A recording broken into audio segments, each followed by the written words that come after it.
The Joe Rogan Experience. Did you see the fucking article today? There was a thing on the CBC, and it was talking about the word freedom, and that the word freedom is being used many times by far-right activists. Freedom. Here, I'll send it to you, Jamie, because this is so fucking... Canada is so fucking wild right now. It's such a like really crazy place. Here it is. Why the word freedom is such a useful rallying cry for protesters.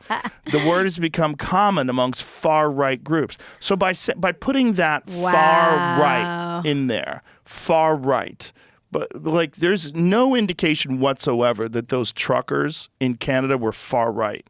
A lot of those are working class people that just did not like the idea that they were being forced to do this medical procedure in order to keep their job. And so they label them as far right. Yeah. Trudeau personally labeled them as racists and misogynists.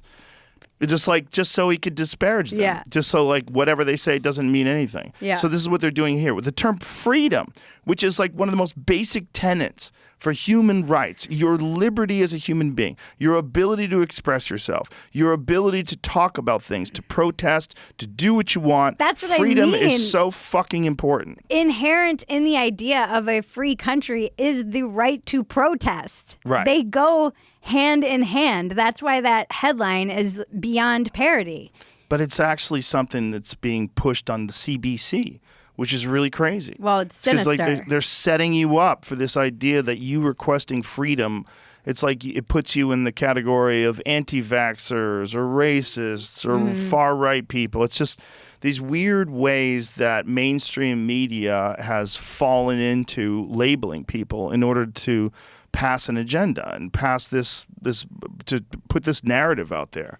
But the fact that they're willing to do it with something that is so important, like freedom. Like protesting. Yeah. Protesting is fundamental to freedom.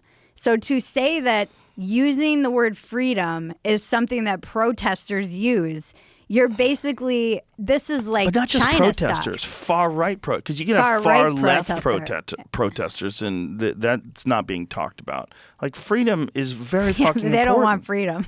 The fact that they're saying that there's an actual article disparaging the concept of freedom, it's really crazy. It's scary as fuck.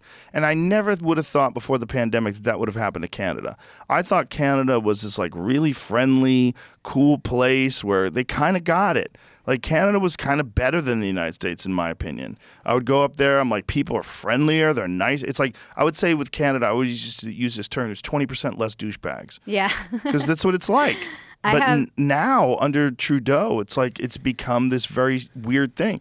Have you seen they're trying to push for a digital ID now? Yeah. I mean, I have a friend, Anna Slatts. She is the founder of Redux, that the website that does she covers a lot of the gender stuff because she's just like a feminist who's on it. And she's Canadian, and I asked her about this, and that there's no way I'm going to be able to, I would butcher her explanation, but she has a really interesting explanation for why Canada has gone in this direction.